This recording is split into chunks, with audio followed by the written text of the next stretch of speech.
Bien, hermanos, vamos a iniciar con nuestro sermón de esta mañana. Para ello le pido que busquemos el Evangelio de Mateo, Mateo 28, verso del 1 al 10. Vamos a estar leyendo del 1 al 10. Cabe destacar, como igual que hicimos la semana pasada, aunque tengo este verso como base, la realidad es que no es un mensaje expositivo donde veremos cada detalle de estos 10 versículos, sino que es un tema, una predicación temática en la cual estaremos, ¿verdad? Buscando en las escrituras todo lo que las escrituras nos dice acerca de esto que vamos a leer en Mateo 28. Mateo 28, verso 1 al 10. Dice la palabra de Dios. Pasado el día de reposo, al amanecer del primer día de la semana, vinieron María Magdalena y la otra María a ver el sepulcro. Y hubo un gran terremoto porque un ángel del Señor descendió del cielo y llegando removió la piedra y se sentó sobre ella. Su aspecto era como un relámpago y su vestido blanco como la nieve. Y de miedo de él los guardas temblaron y se quedaron como muertos. Mas el ángel respondiendo dijo a las mujeres: No temáis vosotras, porque yo sé que buscáis a Jesús, el que fue crucificado. No está aquí, pues ha resucitado. Como dijo, venid, ved el lugar donde fue puesto el Señor.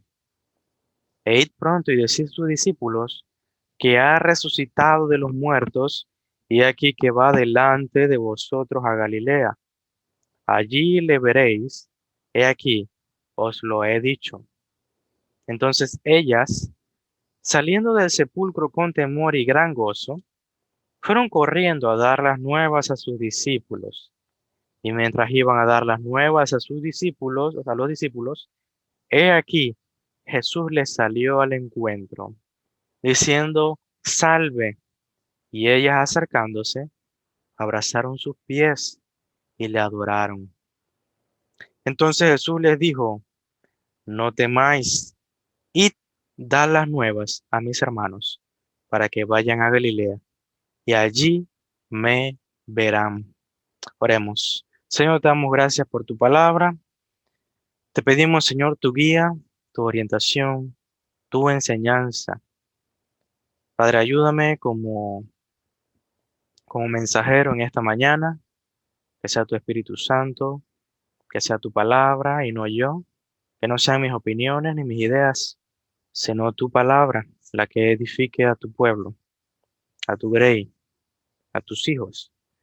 Señor, ayúdalos también a ellos a comprender las escrituras, que ellos puedan ver eh, con claridad el testimonio glorioso de tu resurrección. Señor, gracias te damos por esta mañana que tú nos regalas y por el privilegio, Señor, de escuchar tu palabra, a pesar de las circunstancias en las que estamos. Te alabamos y te glorificamos, Señor, en el nombre de Jesús. Amén y amén. Bien, lo primero que quiero decir a modo introductorio sobre este versículo y sobre lo que estamos estudiando, como ustedes saben, estamos estudiando los estados de Cristo. Y hemos estado anteriormente hablando acerca de la encarnación, de los padecimientos de nuestro Señor Jesús. Hemos estado hablando de su muerte y también de su sepultura. Eso se conoce como la humillación de Cristo, el estado de humillación. Ahora, nosotros ahora vamos a iniciar con el segundo estado, que es el estado de exaltación. El estado de exaltación compone la resurrección, la ascensión la coronación de Cristo y su segunda venida para juzgar. De modo que vamos a iniciar hoy con el primer eh, el, punto de del estado de Cristo de la exaltación, que es la resurrección de Cristo. Ahora bien, estoy seguro que una semana después de Semana Santa, eh, las iglesias hoy están retomando sus servicios normales y su temática normal. Y dejamos en gran manera, por quizá de forma tradicional, dejamos de lado una de las doctrinas más esenciales del cristianismo, que es la resurrección. ¿Para qué hablar 2 semanas seguidas de la resurrección si ya todo lo hablamos la semana pasada, ¿no? Entonces creo que esto es un error de parte del cristianismo hoy día, que solamente se acuerda del Evangelio en los días como la Semana Santa o la Navidad. Pero creo que es importante que durante todo el año estemos apercibidos y estemos conscientes de la verdad de la resurrección todos los días, domingos, de forma espiritual. La narración de Mateo, la narración de Lucas, Marcos y Juan inicia intencionalmente aclarando cuándo es que a Jesús se le va a visitar por medio de las mujeres. En algunos evangelios aclara que son las mujeres y otros dicen María Magdalena. Pero lo más importante de este primer verso es cuándo ocurre, ya que de forma espiritual es aquí donde se inaugura lo que la iglesia luego conoció como el día del Señor. El día del Señor que conocemos como el primer día de la semana, el día en que Cristo resucitó de entre los muertos.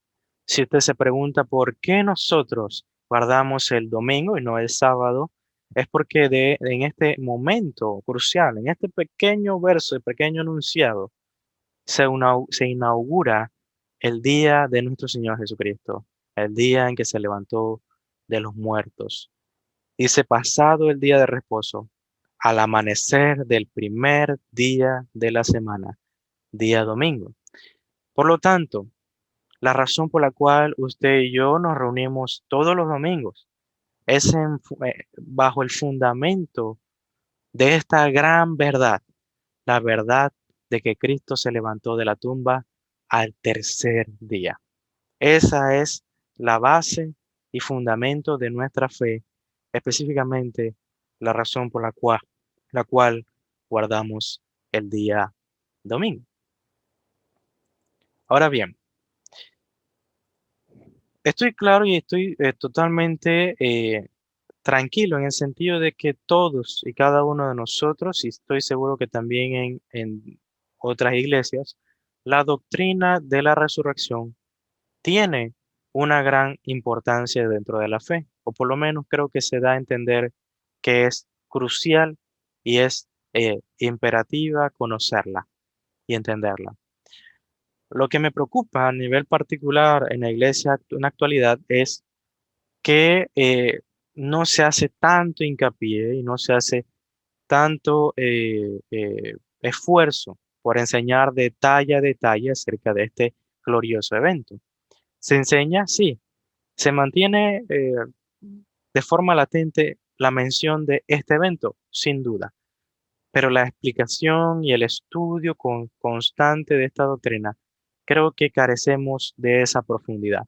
Asimismo, como ocurre en las otras doctrinas, se menciona, ¿quién no ha escuchado que Cristo, verdad, tomó forma de hombre en su encarnación? Todos sabemos que Jesús vino al mundo. Todos sabemos que Jesús padeció sufrimiento en este mundo y todos sabemos que Cristo fue crucificado. Eso es una verdad simple que yace en la mente seguramente de todo creyente, pero al mismo tiempo no se profundiza. Se asume que por el simple conocimiento de esta y al entender que esto es suficiente para la salvación, no hay por qué profundizar. Pero permítame darle motivos para profundizar con respecto a esta doctrina. Y lo primero que vemos en este texto, y por lo cual yo leo el Evangelio de Mateo en esta primera ocasión, es por lo que vemos posterior a los versículos que hemos leído.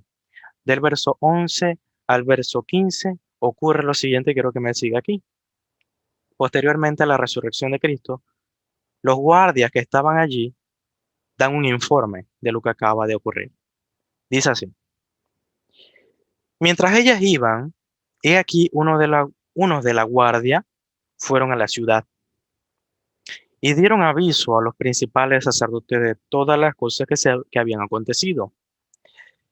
Y reunidos con los ancianos y habido consejo, dieron mucho dinero a los soldados, diciendo: decid vosotros, sus discípulos vinieron de noche y lo hurtaron, estando nosotros dormidos. Y si esto lo oyere el gobernador, nosotros los persuadiremos y os pondremos a salvo. Y ellos, tomando el dinero, hicieron como se les había instruido. Este dicho se ha divulgado entre los judíos hasta el día de hoy. Si usted se pregunta qué era lo que creían los judíos, en gran mayoría, después de la resurrección de Cristo, era la historia de estos guardias, que se empezó a propagar e incluso podría ser comparativo de la misma manera que el evangelio crecía. Así como el evangelio creció, este dicho, este mito empezó a crecer dentro del pueblo judío de que Jesús, el cuerpo de Jesús había sido hurtado por los discípulos en aquel día de la resurrección. Ahora, esa no es la única teoría que ha existido alrededor eh, de la resurrección de Jesús, sino que también ha habido otras teorías para negar la resurrección de Cristo, y permítanme hablarle un poco acerca de ellas. La que acabamos de leer es la teoría de la impostura. La teoría de la impostura dice que los discípulos robaron el cuerpo, ¿verdad? Asaltaron a los guardias, robaron el cuerpo, movieron la roca. Los 11 que estaban movieron una roca que debe ser movida solamente por cientos de hombres. Y estos 11 hombres movieron la roca con sus propias fuerzas y se robaron el cuerpo. Todo esto en la noche, ¿ok? Lo cual es prácticamente inverosímil, entendiendo el contexto de todo lo que había ocurrido y, eh,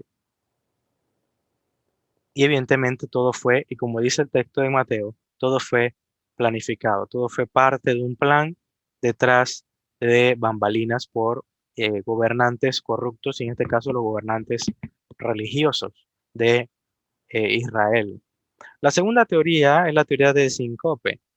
La teoría de síncope es la teoría del desmayo, en otras palabras. La idea, ya la mencionamos anteriormente, la contrarrestamos bíblicamente, ya que esta idea entiende que Jesús no murió, sino que se desmayó. Entró en un estado de desmayo de tal naturaleza que parecía que estaba como muerto. Probablemente eso es lo que se refiere a las escrituras cuando la Biblia dice que cayó como muerto, o los guardias cuando vieron el esplendor de aquel ángel y el poder de aquel ángel, estaban como muertos, pero realmente estaban paralizados totalmente, ¿no? Entonces, esta teoría enseña que Jesús no había muerto realmente y por lo tanto tampoco resucitó entre los muertos, sino que simplemente se despertó. En cualquiera de los casos es prácticamente imposible que Jesús haya podido moverla, humanamente hablando, la roca desde adentro. Igualmente sería muy difícil hacerlo desde afuera. Las mismas mujeres en los evangelios, en uno de los evangelios, cuando van camino del sepulcro de Jesús, ellas probablemente no sabían que había sido sellado y que habían guardias, porque ellas estuvieron el día de su sepultura y después en el día de reposo, posteriormente a eso, en el Evangelio de Mateo, los judíos le dijeron, nos acordamos de la teoría de la resurrección. Te pedimos que pongas un seguro dentro de este sepulcro y también guardias para evitar que lo roben. Ahora bien, las mujeres estuvieron el día de su sepultura, pero probablemente no estaban anuentes de que había sido sellado el sepulcro, la roca, ¿verdad? Que guardaba el sepulcro, y tampoco sabían que probablemente habían guardias. Y por esto también ellas también se preguntaban igualmente, ¿quién va a mover la roca? ¿O cómo moveremos la roca al llegar allá? Esto era algo que estaba en la mente de ellas. No era que ellas iban inconscientemente. La Biblia no narra de que esto era una realidad. La teoría de la alucinación, la teoría de la alucinación es la siguiente. Es la idea de que los discípulos estaban en un estado de emotividad tan a flor de piel que ellos creyeron haber visto a Jesucristo resucitado. Esto es algo muy interesante porque la Biblia nos narra exactamente lo opuesto, de que ellos realmente estaban tan abatidos, tan entristecidos por lo ocurrido, que no recordaban las palabras de Cristo sobre su resurrección. Ellos no entendían la doctrina todavía de la resurrección, que resucitaría al tercer día. Esto lo hablaremos un poquito más adelante, pero realmente esta teoría enseña que estos estaban tan eufóricos por la idea de la resurrección que ellos se imaginaron o tuvieron una alucinación de Cristo resucitado, y no es que nunca lo vieron, realmente nunca lo vieron. Esta teoría es tan absurda que los mismos que, opositores de la resurrección, aquellos que se oponen a la resurrección, dijeron que era una teoría absurda y propusieron otra idea, que también tiene que ver con la teoría de la alucinación. Y más bien tiene que ver con una visión, de que Dios les dio una visión a los discípulos de aparentemente Jesús resucitado, pero que realmente nunca resucitó. En otras palabras, Dios lo que hizo a los discípulos fue engañarlos para que ellos fuesen motivados a ir a cumplir los propósitos de Dios, que era la gran comisión, por ejemplo, pero que ellos realmente no habían visto a Cristo resucitado y que Jesús no había resucitado. Así que Dios los engañó para que ellos se motivaran a predicar el Evangelio. Esta es igualmente de absurda que la primera opción, pero en cualquiera de los casos la teoría es insostenible en función de la doctrina bíblica, especialmente cuando vemos que tanto en Juan capítulo 20, tanto como Mateo, eh, ¿verdad? Nos enseña que las mujeres cuando le vieron, abrazaron sus pies. Luego en Juan 20 está la narración de la aparición de Jesús, y no solamente a los discípulos, sino que a los discípulos que les pide que toquen sus heridas, sus manos. Yo soy, Lucas 24, ¿verdad? Y en Juan nos dice acerca de la incredulidad de uno de sus discípulos, que es Tomás, ¿verdad? Y este discípulo era incrédulo, no creía hasta que no tocara. Así que cuando él se encuentra con él, con Jesucristo, Jesucristo le enseña sus heridas, pero no solamente para ver, sino que tocara, sino que experimentara que él era de eh, carne y hueso.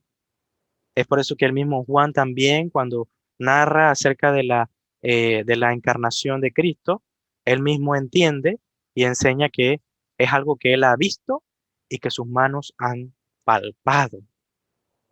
Que Jesús tiene un cuerpo humano real, no es una alucinación, no es una imagen o algo espiritual que parece un cuerpo humano. Así que los evangelios contradicen estas teorías de forma categórica. Y por último, y quizá el argumento más fuerte, lo he mencionado también anteriormente, es las teorías míticas.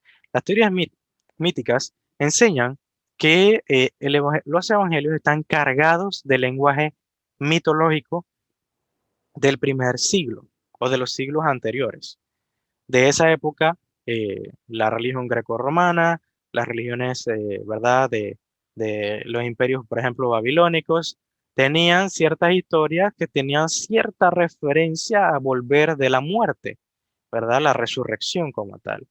Y por eso los evangelios estaban cargados de ciertos mitos que venían de otras religiones paganas, porque era algo muy común de la época. Entonces, esta teoría lo que busca es decir que los evangelios realmente no narran ningún evento trascendental como un milagro, ¿ok? Y entre esos milagros está la resurrección. Por lo tanto, estos teóricos han llegado a decir que Jesús realmente nunca resucitó porque eso no es posible que ocurra. No es demostrable empíricamente que ocurra. Ejemplo de eso es un teólogo llamado, ¿verdad? Bullman, apellidado Bullman, ahorita no recuerdo el nombre. También otros teólogos como Karl Barth y también Emil Brunner, ellos todos creen que la resurrección es un evento que debe ser traducido o interpretado de forma espiritual y no de forma literal histórica. Por lo tanto, estos mismos teólogos dentro de las iglesias, que son claramente el ejemplo de lo que Pablo dijo en el libro de los Hechos, son eh, eh, falsos maestros que van a emerger dentro de vosotros. Eso mismo lo advirtió Pablo en el libro de los Hechos, enseñando que estos falsos maestros no vendrían de afuera, vendrían de adentro. Estos hombres encajan perfectamente con esa descripción. Son lobos rapaces que están negando o negaron la historicidad de los evangelios por el simple hecho de no creer esta gran enseñanza. Así que por este motivo, este es uno de los motivos por el cual debemos afirmar y entender correctamente las implicaciones de la doctrina de la resurrección. Jesús resucitó y a través de estas teorías sabemos que resucitó genuinamente de entre los muertos en un evento trascendental, milagroso, y no fue todo planeado por los discípulos. Tampoco fue un desmayo. Jesús murió genuinamente. Eso lo estudiamos la semana pasada, como los mismos no judíos, no los discípulos, los mismos centuriones identificaron que Jesús había muerto. Y el mismo Evangelio de Marcos dice que, eh, eh, ¿verdad? El emperador romano preguntó si había muerto y los centuriones le contestaron afirmativamente que ya había muerto. Y todo lo que ocurre en esa narración histórica es implícita de que Jesús murió. La teoría de la alucinación es contradicha por la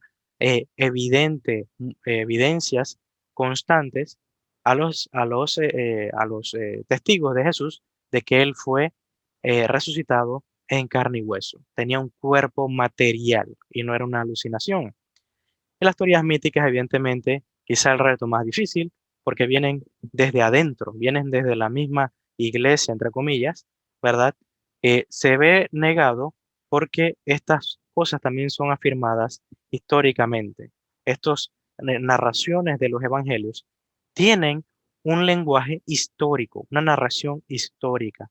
No es, y hacen afirmaciones, ¿verdad?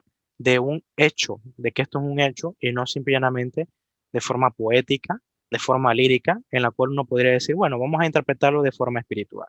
¿Ok? Y es por esto que debemos nosotros, primeramente, entender que la doctrina de la resurrección es sumamente importante. Por esto, el primer motivo por que debemos conocer esta doctrina es porque nos sirve y nos ayuda a defender nuestra fe. Nos ayuda a defender nuestra fe. Y esto va ligado a los siguientes puntos. Estos siguientes puntos usted lo puede encontrar en 1 Corintios capítulo 15. Los siguientes puntos los puede encontrar en 1 Corintios capítulo 15. ¿Cuál punto? Si no hay resurrección, mi querido hermano, no hay evangelio. Si no hay resurrección, no hay evangelio. El evangelio, la primera carta del apóstol Pablo, la primera de Corintios, nos dice, el primer versículo, además os declaro, hermanos, el evangelio que os he predicado.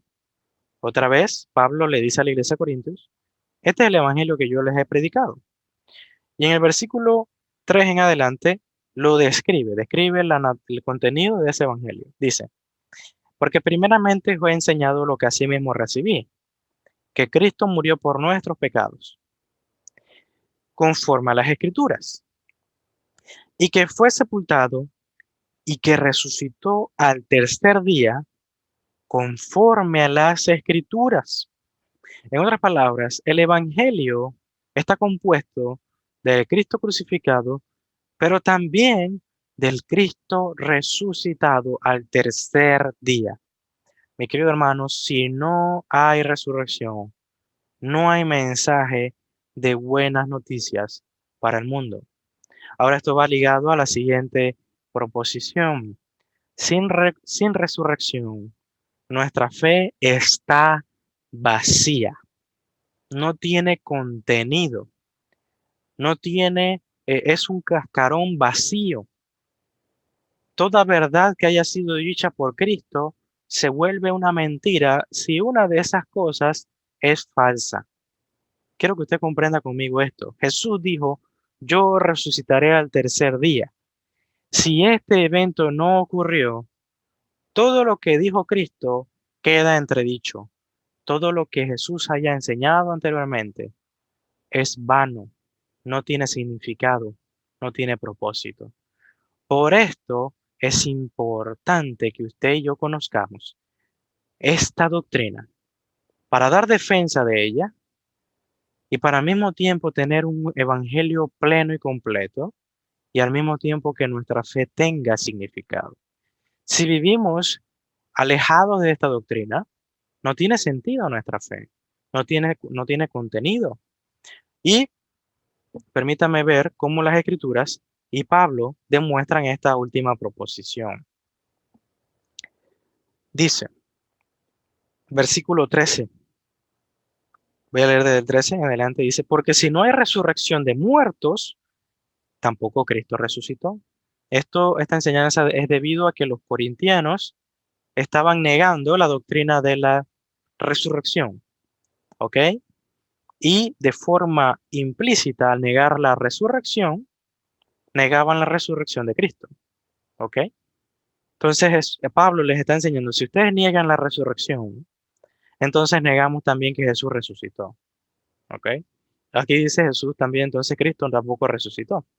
Y si Cristo no resucitó, vana es entonces nuestra predicación. En otras palabras, de nada sirve que prediquemos el Evangelio. No tiene ningún significado, no tiene ningún valor, no tiene ningún contenido. Lo que estamos diciendo entonces es falso. Somos mentirosos. Vana es también nuestra fe, dice Pablo. Y dice, somos hallados falsos testigos de Dios, porque están mintiendo. Porque hemos testificado de Dios que Él resucitó a Cristo, al cual supuestamente, obviamente todo esto entre comillas, al cual no resucitó si en verdad los muertos no resucitan. Porque si los muertos no resucitan, tampoco Cristo resucitó. Y si Cristo no resucitó, vuestra fe es vana y aún estáis en vuestros pecados. Aún estáis en vuestros pecados. Ahora, ¿qué significa eso último? Significa que si Cristo no ha resucitado, tampoco hay certeza ni seguridad de que el sacrificio ha sido aceptado, y si el sacrificio no ha sido aceptado, usted y yo seguimos bajo la maldición del pecado y no hay oportunidad de remisión de ellos. No hay. Y ahorita vamos a ver por qué. Y el versículo 32 de este capítulo nos dice la conclusión lógica de vivir bajo la perspectiva de que no hay resurrección, de que Jesús no resucitó. Versículo 32 dice, si como hombre batallé en Éfeso contra fieras, ¿qué me aprovechan? ¿De qué sirve que yo haya puesto mi vida por el Evangelio? Dice Pablo aquí. ¿De qué sirve? ¿Qué valor tiene? No tiene ningún provecho. Y luego dice, si los muertos no resucitan, o sea, si no hay resurrección, comamos y bebamos, porque mañana moriremos. No hay vida después de la muerte, lo único que viene es la extinción, por lo tanto vivamos desenfrenadamente. No es que aquí está diciendo Pablo aquí una prohibición a comer y beber. Lo que está diciendo, ¿verdad? Es que Pablo Esta frase es una forma de licencia para el exceso, licencia para el abuso de la práctica de inmoralidad. Era una costumbre para los corintianos comer y beber hasta que les saliera por los oídos, hasta que ellos se revolcaran por las calles porque no podían mantener el equilibrio. Los corintianos eran inmorales por definición y eran, obviamente, como el mismo Pablo los describe a ellos como lo más vil del mundo, lo más vil del mundo, lo más bajo. No había un concepto de moralidad en los corintianos, sino que eran totalmente desenfrenados en su conducta y moralidad. Este es la conclusión lógica, mi querido hermano, de vivir bajo la perspectiva de que no hay Cristo resucitado y de que no hay resurrección. ¿Por qué un ateo es ateo? Es ateo porque ante esa realidad él puede hacer en lo que se le dé la gana, lo que le pase por su mente, y no hay nadie que lo detenga, porque no hay un estándar de moralidad que le diga eso es malo, esto es contraproducente, esto te hace daño. No existe, porque esa es la realidad. Y lamentablemente, mi querido hermano, muchos creyentes viven bajo esta perspectiva, una perspectiva de que no hay una realidad fuera de lo material.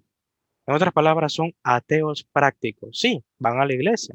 Sí, enseñan a demás personas acerca de Cristo, pero no viven bajo la perspectiva de que Cristo resucitó y de que ellos tendrán que dar cuentas ante ese Cristo vivo un día. No viven bajo esa perspectiva. Viven en un ateísmo práctico. Por lo tanto, sin la resurrección no hay esperanza después de la muerte. Solo nos queda, mi querido hermano, si la resurrección no es verdadera y si Cristo no resucitó, quien es la primicia de todos los que durmieron, como dice 1 Corintios 15, si Jesús no resucitó, a usted y a mí solo nos espera la muerte y nada más. No hay más que esto. Y la vida en sí misma no tiene propósito, porque al final de cuentas, el resultado final será la nada, la extinción. Y este es el resultado y la desesperanza y la ansiedad que hay en la mente de los ateos. Lo digo por la misma experiencia de leer, por ejemplo, los diarios de Sigmund Freud. Sigmund Freud era un hombre muy apercibido del concepto de la muerte. Y Sigmund Freud escribía a su discípulo, ¿verdad? El Ludwig Fleiss, suizo, psiquiatra también, que él estaba angustiado y desesperado por la idea de la muerte, que nunca se había sentido así ante el concepto de la extinción. No le parecía justo en su subconsciente, usando su terminología, que posterior a la muerte viniera la nada. En otras palabras, él tenía una crisis de qué servía la vida que había tenido, qué valor tenía todos sus aportes si él iba a dejar de existir. ¿Cuál era su propósito? Ninguno. Asimismo, el reclamo del ser humano hoy día de justicia, cuando levanta sus manos al cielo y su mirada al cielo y dice, quiero justicia, o pide a las autoridades justicia, la cual quizá nunca reciba en esta vida, ¿verdad? Ese reclamo se quedará sin respuesta, porque al final de cuentas, en este mundo, quizá no encuentre esa justicia, pero Dios hará justicia, juzgará a los vivos y a los muertos bajo el estándar más alto. Y todos aquellos que se hayan rebelado contra Dios recibirán justicia, la justicia que solo puede ser impartida por Dios. Todo esto lo podemos encontrar en 1 Corintios 15, ¿verdad? Todo el testimonio nos habla acerca de esta doctrina. Ahora bien, el Evangelio de Mateo, el Evangelio de Mateo en la narración que estuvimos leyendo, el ángel le dice a las mujeres que Jesucristo había resucitado, que Jesucristo ya no estaba en la tumba. Y lo dice haciendo referencia no a una palabra mística, secreta, que no tienen conocimiento las mujeres, sino que hace referencia a las palabras de Cristo mismo. El ángel dice a las mujeres, ¿verdad? Ha resucitado como él dijo. Jesucristo ha resucitado como lo dijo el mismo Señor Jesús. Dice el versículo 6, no está aquí, pues ha resucitado, como dijo. En otro evangelio, en otro evangelio, el ángel describe un poquito más a detalle de qué se está refiriendo. Se está refiriendo a las palabras del mismo Jesús cuando le dice a los discípulos, ¿verdad? Es necesario que el Hijo del Hombre muera en manos de los judíos y este también resucite al tercer día. Es necesario que el Hijo del Hombre muera en manos de los judíos y resucite al tercer día. Eso se encuentra en el capítulo 17 de Mateo, versículo 22. Dice así, estando ellos en Galilea, Jesús les dijo, el Hijo del Hombre será entregado en manos de hombres y le matarán, mas al tercer día resucitará. Mas al tercer día resucitará. Ahora, nótese la reacción de los discípulos. Y ellos se entristecieron en gran manera. En otras palabras, ellos nada más escucharon la primera parte del mensaje y la segunda parte todavía no la comprendían. Y eso lo vamos a ver ahorita con respecto a lo que Juan dice acerca de esto.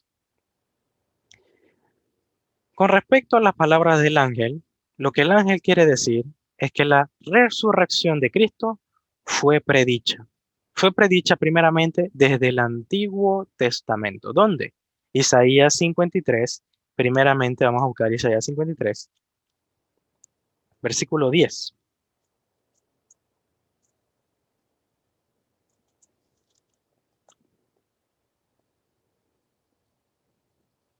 Isaías 53, verso 10 dice lo siguiente. Con todo eso, Jehová quiso quebrantarlo, sujetándole a padecimiento, cuando haya puesto su vida en expiación por el pecado. Verá linaje, escuche bien esta parte, esa sección B del versículo. Verá linaje, vivirá por largos días, y la voluntad de Jehová será su mano prosperada. Verá el fruto de la aflicción de su alma y quedará satisfecho. Por su conocimiento justificará a mi siervo justo a muchos y llevará las iniquidades de ellos. En otras palabras, esta porción del verso de Isaías nos anuncia que el siervo sufriente no solo será muerto por sus trasquiladores, ni tampoco solamente morirá por la entrega del Padre, ¿verdad? Que Dios lo ha entregado como sacrificio, sino que él también vivirá por largos días. Lo implícito en este verso es que ese siervo sufriente que morirá por los pecadores resucitará, resucitará. También está implícito en el Evangelio en el Salmo 16, Salmo 16, lo leímos la semana pasada, pero eh, lo, lo afirmamos nuevamente. Salmos 16, verso 10. Está implícito en esta promesa mesiánica. Es cierto, tiene un cumplimiento en la vida del salmista, pero son claramente versos que se refieren a Cristo. Dice, porque no dejarás mi alma en el Seol. Ya entendemos lo que es el Seol, según lo que estudiamos la semana pasada. Por lo tanto, aquí está implícito de que la esperanza de Cristo es que Él no permanecerá en el sepulcro, sino que será resucitado. Dice, ni permitirás que tu santo vea corrupción.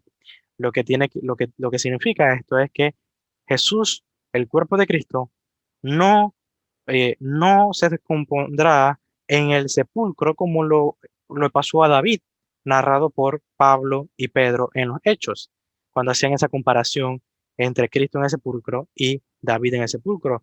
David está en el sepulcro hoy, pero Cristo no. Su cuerpo no vio corrupción. Y dice el verso 11, me mostrarás la senda de la vida. Esta es una interacción entre el Padre y el Hijo. El Hijo diciéndole, me mostrarás la senda de la vida, en tu presencia hay plenitud de gozo, delicias a tu diestra para siempre, ¿verdad? Es una relación o interrelación que hay entre el Padre y el Hijo y las peticiones de el Hijo.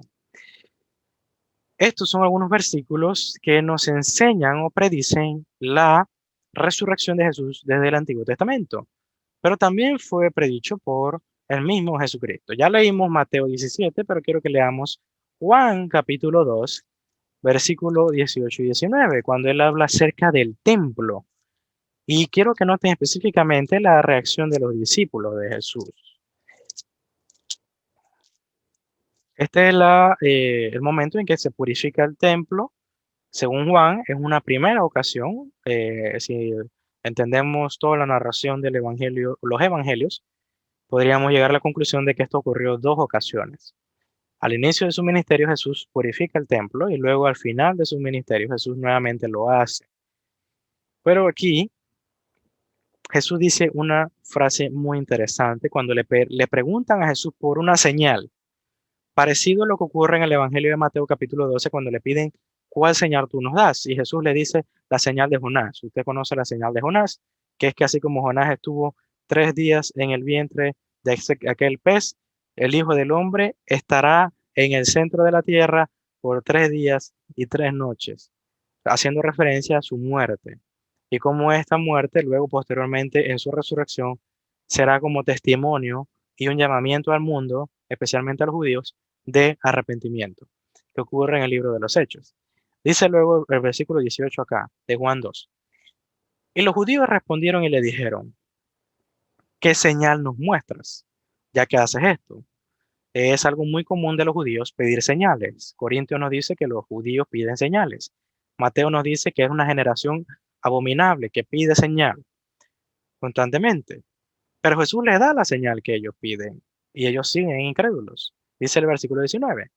Respondió Jesús y le dijo, destruid este templo y en 3 días lo levantaré. En 3 días lo levantaré. Juan, que está hablando desde, obviamente, desde tiempo futuro hacia atrás, hablando del testimonio, él no lo deja a nuestra interpretación. Él interpreta el verso y nos dice a qué se refiere Jesús acerca del templo. Versículo 21. Mas él hablaba del templo de su cuerpo, no del templo literal en el cual él se encontraba. Ahora, estoy seguro de que Jesús anuncia, eso sí sabemos todos, la destrucción del templo y esa profecía se cumple. Pero aquí se refiere a su cuerpo, ¿verdad? Como templo. Y su cuerpo sería destruido. Por eso le dice a ellos, no dice yo destruiré, dice destruid el templo, destruidlo y yo lo levantaré en 3 días. En otras palabras, ustedes asesínenme si quieren, asesínenme y yo me levantaré de entre los muertos. Nótese ahora lo que dice Juan acerca de los discípulos. O sea, ¿cuál era la reacción de los discípulos? Recuerde que él está en el medio de ellos. Él dice, mas por tanto, versículo 22, cuando resucitó de entre los muertos, sus discípulos se acordaron que había dicho esto y creyeron la escritura y la palabra que Jesús había dicho. En otras palabras, ellos no tenían conciencia de esta verdad durante el ministerio terrenal de Jesús, a pesar de que Jesús se lo dijo en varias ocasiones. Él se lo predijo, pero ellos no estaban conscientes de esa verdad. Ciertamente eran inmaduros, ciertamente no habían crecido lo suficiente, desconocían muchas cosas y no entendían muchas cosas. Pero esto se abrieron sus ojos a esta gran verdad y creyeron a las escrituras acerca de su resurrección cuando Cristo se levantó de entre los muertos, cuando Cristo resucitó. Por eso entre los evangelios también está el hecho, en los evangelios también dice que cuando las mujeres llegaron a los discípulos y le dijeron, Jesús no está en la tumba, ¿verdad? Las buenas nuevas de las que habla el ángel y Jesús, que le dijera a los discípulos, muchos dicen ellos que no creyeron, no solamente Tomás, sino que todos ellos quedaron incrédulos. Y algunos evangelios dicen que solo Pedro se levantó y fue a la tumba a verificar lo que decían las mujeres. Y otro, el evangelio de Juan, el Juan se incluye. Juan dice, Pedro y el discípulo amado, ¿verdad? El discípulo, ¿verdad? Amado fue juntamente al sepulcro y verificaron que no había nadie en aquella tumba. ¿Ok? Entonces, evidentemente los discípulos estaban reacios, había cierta incredulidad acerca de esto hasta que Jesús les demostró de que él había resucitado. Pero sabemos por las palabras del ángel y la evidencia que nos da este relato de Mateo y los evangelios es que Jesús había dicho esto antes. Esto no es un plan B, ni tampoco es algo que esto se ve bien en el plan de redención. Vamos a hacerlo. No, sino que evidentemente fue dicho por Cristo. Ese era el plan eterno de Dios, de que Él resucitara de entre los muertos, como primicia. También la historia de Mateo nos dice que Él salió al encuentro de las mujeres eh, en el capítulo 28. Dice que ellas iban corriendo hacia los discípulos después de que su encuentro con el ángel. Y ellas fueron, por decirlo así, parecido al evento de Pablo en las puertas de Damasco. Jesús se les aparece. Jesús aparece enfrente de ellos, de ellas, perdón, y ellas le abrazan sus pies y le adoran, reconociendo quién era Cristo, que era el Cristo resucitado, que no estaba ya entre los muertos, sino que ahora está vivo. Esto nos da pie a nosotros a otra evidencia, otro aspecto importante de la resurrección de Cristo, y es que Jesús mismo es la evidencia más fidedigna de su resurrección.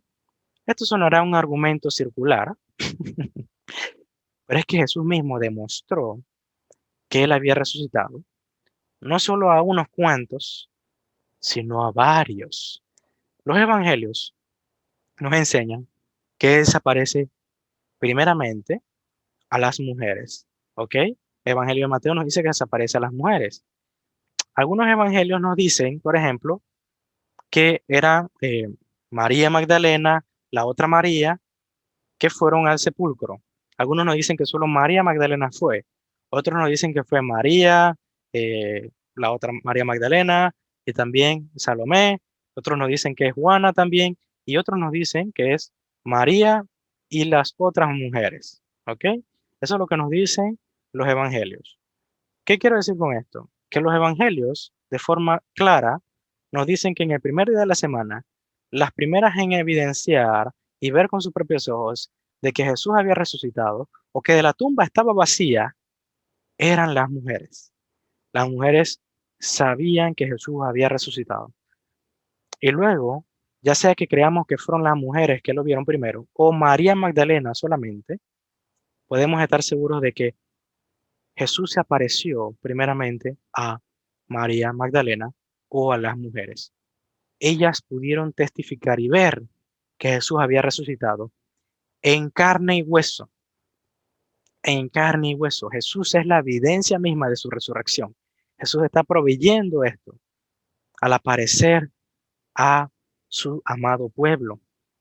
Al mismo tiempo, según las escrituras, el Evangelio de Juan y el Evangelio, perdón, y la primera carta de Corintios, ahí donde leíamos, eh, Pablo también narra un poco de los eventos que ocurren posterior a su resurrección, en los primeros versículos.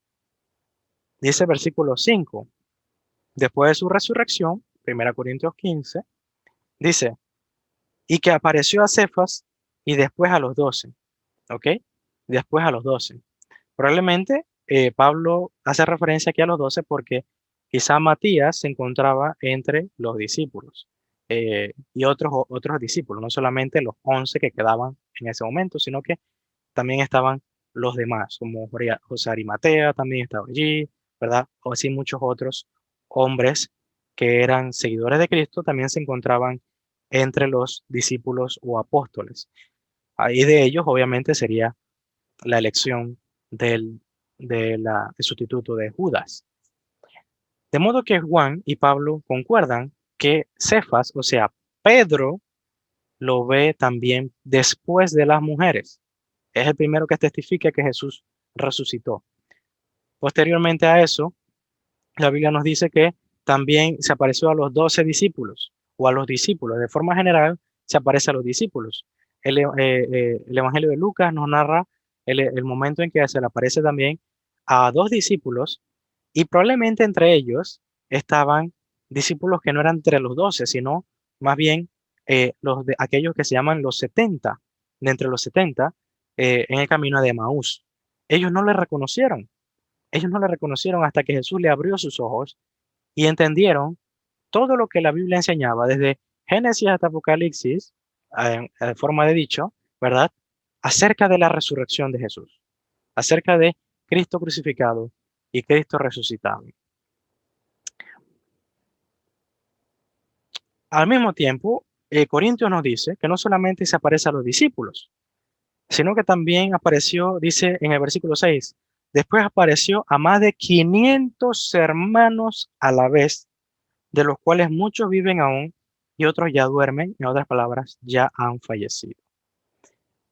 En otras palabras, Jesús no se quedó en el anonimato y en el sincretismo de que Él solamente se aparecerá a un par de personas después de su resurrección, sino que Él se apareció a muchas personas que habían escuchado acerca de nuestro Señor Jesús. Probablemente algunos de ellos discípulos, probablemente otros de ellos personas que habían escuchado acerca de Él, pero que no creían en Él. Pero cuando se les apareció, verdaderamente creyeron, creyeron en Jesús. Y el libro de Corintios también nos dice que apareció a Jacobo. ¿Quién es Jacobo? Jacobo, el hermano de Jesús, que se llama Jacobo el justo. Jacobo en los evangelios nos narra como un hombre incrédulo de Jesús, igual con sus otros hermanos. Los hermanos de Jesús eran incrédulos acerca de Jesús, pero posteriormente entendemos que él estaba dentro de aquellos hombres que creyeron en Jesús posterior a su resurrección, porque dice el libro de los Hechos que las mujeres y los hermanos de Jesús estaban en el aposento alto permaneciendo en comunión y en oración constante. Por lo tanto, su propio hermano Jacobo, el justo, que posteriormente dice Pablo en Gálatas, es un pilar de la fe, era un pilar de la fe y reconocido entre los apóstoles, Jacobo se le apareció según el apóstol Pablo en Corintios. En otras palabras, si Jacobo era incrédulo, Jesús se aseguró de que no fuese incrédulo más al aparecérsele de forma visible. Y seguramente el encuentro con Jacobo fue muy similar al encuentro con Tomás, confrontando la incredulidad de Jacobo y diciéndole, toca mis llagas, toca mi herida en el costado, toca las heridas de mis manos y cree verdaderamente en mí. Ese día fue un cambio total para él. Así que tenemos ahora evidencia clara de que Jesús resucitó a través de los testimonios de cientos de personas. Y aún más importante, mi querido hermano, es que estas personas no se disolvieron, no dijeron, neguemos al Cristo resucitado porque sí.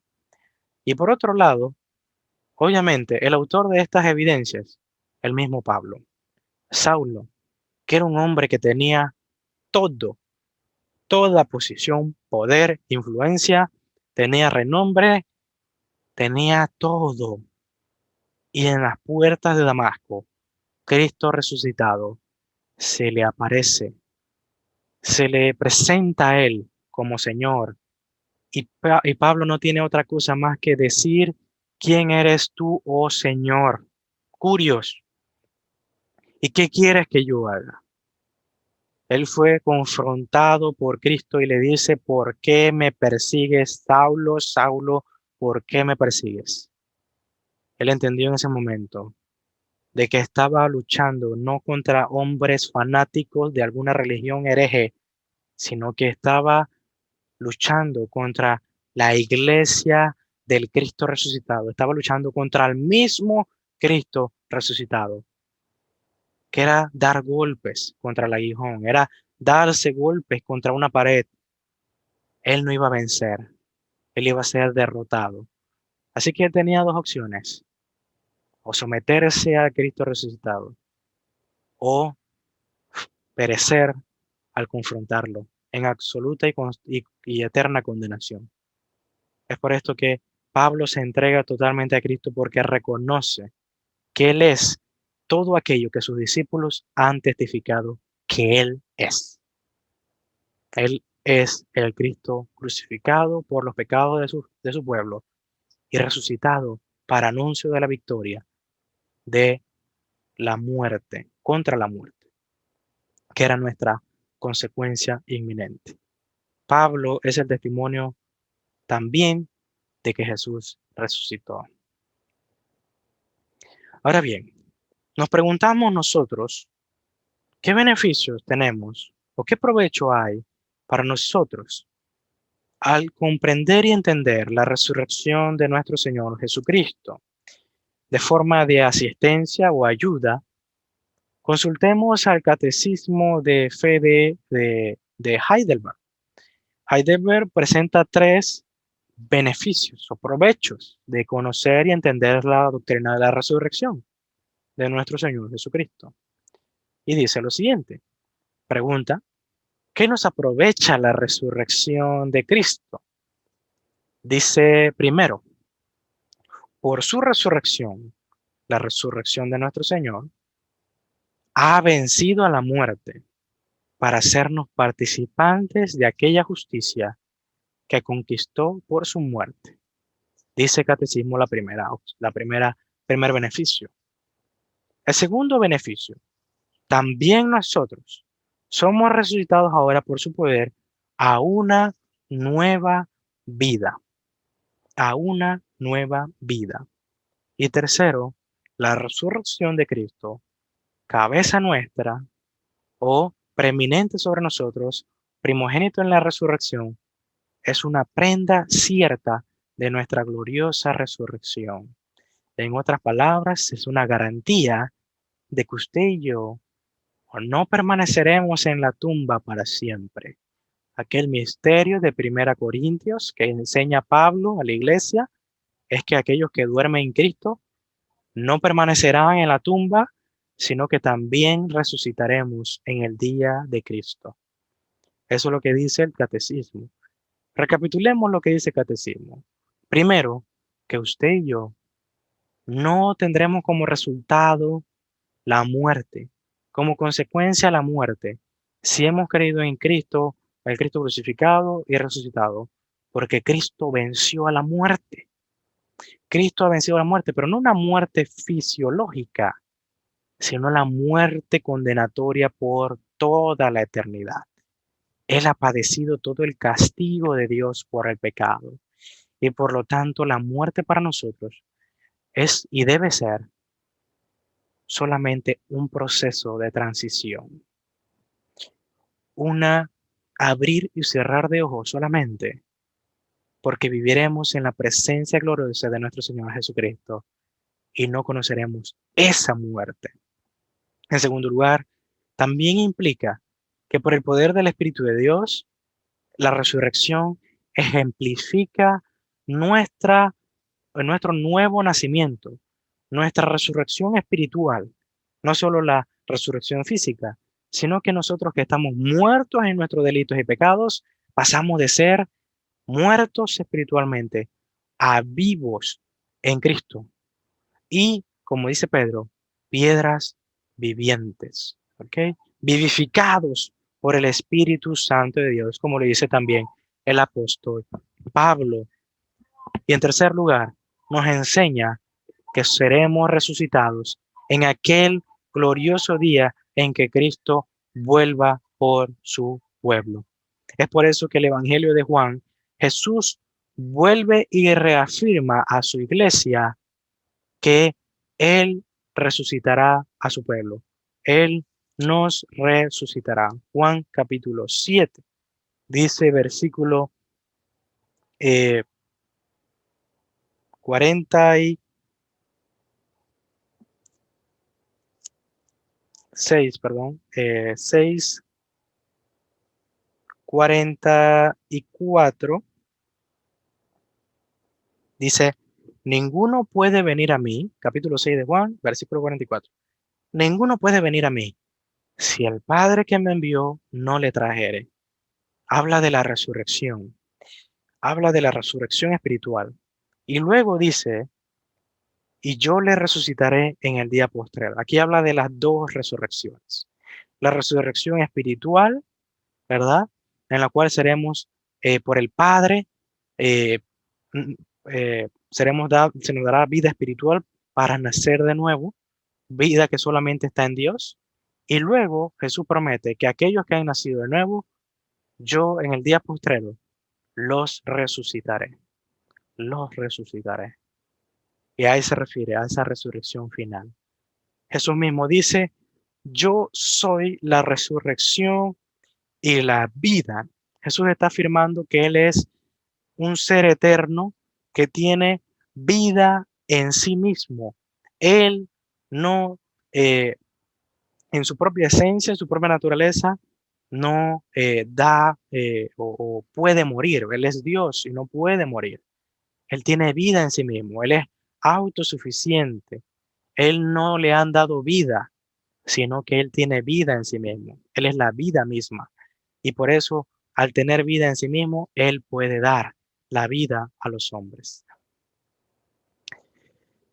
Debemos vivir nosotros como creyentes bajo la perspectiva de la resurrección de Cristo.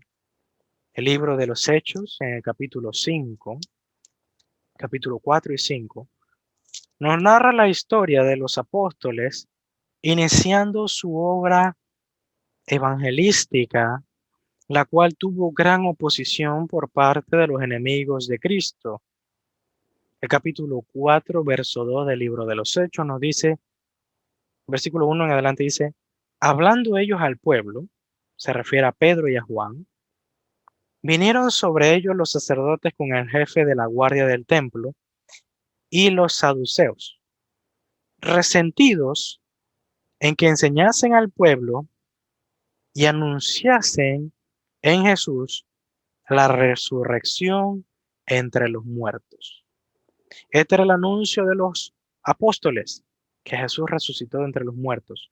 Y por consiguiente, hay resurrección de los muertos para todo aquel que cree en Él.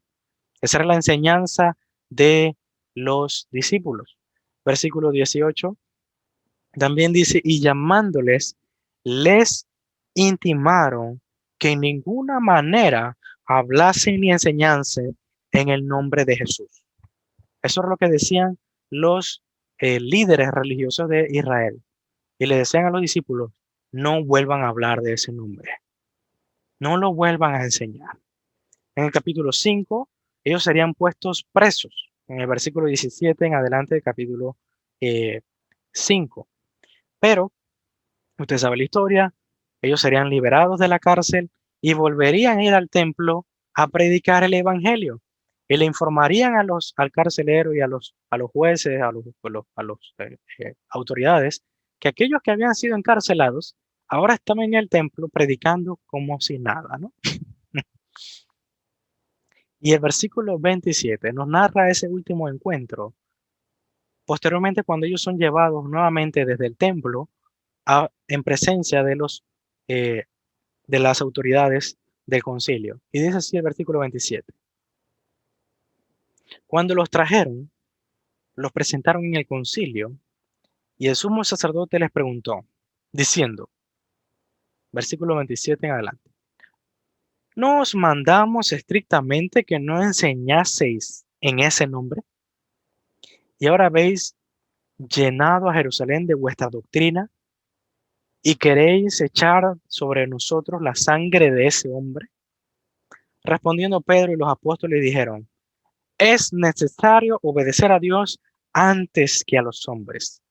El Dios de nuestros padres levantó a Jesús, a quien vosotros matasteis colgándole en un madero. Nótese el fundamento de la doctrina de los apóstoles. El Padre levantó de entre los muertos a aquel que ustedes mataron en el madero. Esa es la fe de ellos, el contenido de su doctrina. Jesús resucitado. Y dice, a este, nótese esto, Dios ha exaltado con su diestra por príncipe y salvador para dar a Israel arrepentimiento y perdón de pecados. Y nosotros somos testigos suyos de estas cosas y también el Espíritu Santo, el cual ha dado a Dios a los que le obedecen. En otras palabras, aquellos que creen el Evangelio, el Espíritu de Dios posa sobre ellos. Es la promesa del Padre y es el testigo de Cristo de que todas estas cosas son verdaderas, de que el testimonio que dan los apóstoles es el testimonio del Espíritu de Dios. Es la obra del Espíritu Santo y por lo tanto nosotros también la afirmamos. Nótese el carácter, el compromiso y la valentía que hay en los apóstoles de entregar, si es necesario, su propia vida para la gloria de Dios. Al final de este capítulo hay una pequeña porción, ya que aparece, ¿verdad?, uno de los hombres más sabios dentro del concilio y les aconseja al concilio, por favor, eh, cuidado, no vaya a ser que estemos peleando contra Dios con estos hombres. Si esto es de Dios o no, se acabará. Pero si es de Dios, ¿verdad? No vaya a ser que esto continúe y realmente sea obra de Dios. Pero aún así el concilio determinó que debían ser castigados y amenazados de que no enseñaran acerca de Jesucristo. Y nuevamente ellos le recalcan que deben obedecer a Dios antes que a los hombres. Versículo 40 en adelante. Dice, y convinieron con él y llamando a los apóstoles, después de azotarlos, les intimidaron de que no hablasen en el nombre de Jesús y los pusieron en libertad. Y ellos salieron en presencia del concilio. Nótese esto. Nótese que fueron amenazados y fueron azotados por los judíos. Y dice, gozosos de haber sido tenidos por dignos de padecer afrenta por causa del nombre de Jesucristo. Y todos los días, nótese la obediencia de los apóstoles a estos hombres. Y todos los días, en el templo y por las casas, no cesaban de enseñar y predicar a Cristo. No cesaban de enseñar y predicar a Cristo. Esa es una vida bajo la perspectiva de la resurrección de Jesucristo. No tenemos un Dios muerto. No tenemos un rey enterrado en lo más profundo de la tierra. Tenemos un rey coronado, tenemos un rey en el trono y ese rey nos ha dicho después de su resurrección, yo tengo toda potestad en el cielo y en la tierra. Por tanto, id y haced discípulos a todas las naciones. Cuando Jesús resucita, Él le dice a las mujeres, ve y testifícale a los discípulos las buenas nuevas de que he resucitado. En su resurrección, Él le dice a los discípulos, a sus apóstoles, id y anuncia las buenas nuevas a toda criatura. Esa es la vida bajo la perspectiva de un Dios vivo. Servimos y anunciamos a un rey vivo, no muerto. Somos heraldos de un soberano rey que vive y reina. No somos soldados, no somos mensajeros de un rey que no existe, de un gobernador que no existe. Somos heraldos, mensajeros de un rey que hoy día gobierna sobre toda la creación, sobre todo hombre, sobre toda criatura. Así que, mi querido hermano, aprendamos a vivir bajo la perspectiva de la resurrección de Cristo, la cual nos debe enseñar a nosotros a que nuestra predicación sea fervorosa y constante a todos los hombres. Si realmente conocemos al Cristo resucitado, anunciaremos al Cristo resucitado a toda criatura. Si usted ve en el mensaje de los apóstoles en el libro de los Hechos, constantemente verá a los apóstoles hablando de Jesús, que resucitó al tercer día, constantemente. De modo que nosotros debemos vivir con constante anuncio de aquel Cristo.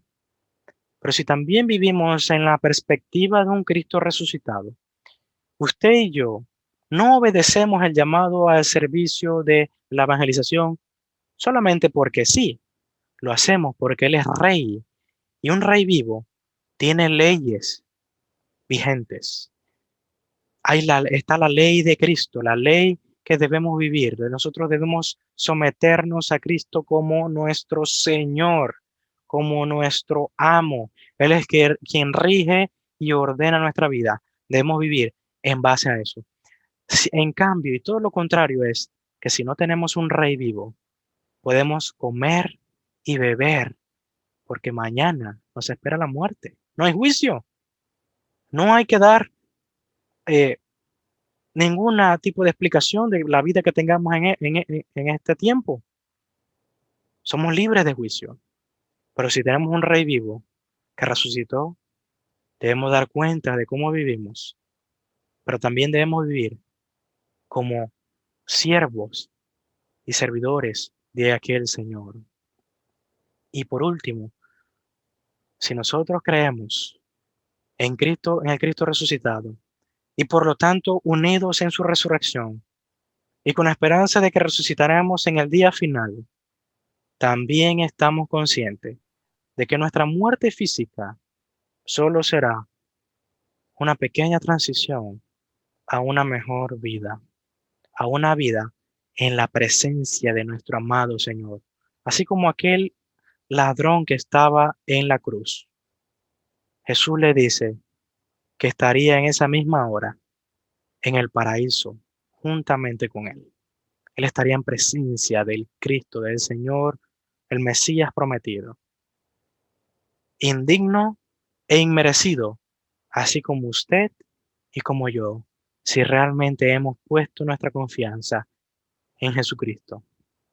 Jesús es nuestro Señor y nuestro Salvador, y por lo tanto no veremos la muerte, no la muerte física, sino la muerte condenatoria. Por lo tanto, usted y yo, así como Jesús le dice a los discípulos, no se turbe vuestro corazón. No os turbemos, sino que confiemos, ya que Jesús ha vencido al mundo. Y no solo al mundo, sino la consecuencia de la vida pecaminosa, la muerte. Es el último enemigo que ha sido vencido, tal como lo dice Pablo en Corintios. La muerte ha sido vencida por Cristo. Y por lo tanto, ni usted ni yo deberíamos temer a la realidad de la muerte. Debemos saber que ella está presente y llegará un día a nuestras vidas, pero no será el fin para nosotros. Solamente son las puertas a la gloria de nuestro Señor Jesús. Amén. Oremos. Señor, te damos gracias por tu palabra. Bendecimos tu santo nombre. Te glorificamos, Señor. porque tú has sido bueno para con nosotros. Misericordioso y lleno de gracia. Señor, has mostrado tu infinita misericordia y gracia para con nosotros, que siendo aún pecadores, Señor, tú perdonas nuestros pecados, intercedes por nosotros, por toda la eternidad, por cada uno de nuestros pecados. Eres abogado para con nosotros. Y creemos esto porque sabemos que tú has resucitado entre los muertos. No eres un rey muerto, no eres un Dios muerto, no eres un sumo sacerdote que ha fallecido. No, no, no. Eres el Cristo eterno, Dios eterno, quien está hoy a la diestra del Padre, intercediendo por nosotros. Gracias, Señor, porque esta verdad nos llena de consuelo y de gran gozo y nos exhorta a vivir una vida de mayor compromiso contigo, Señor. Ayúdanos, Padre, ayúdanos, Señor. Te lo pido en el nombre de tu Hijo amado Jesucristo. Amén y amén.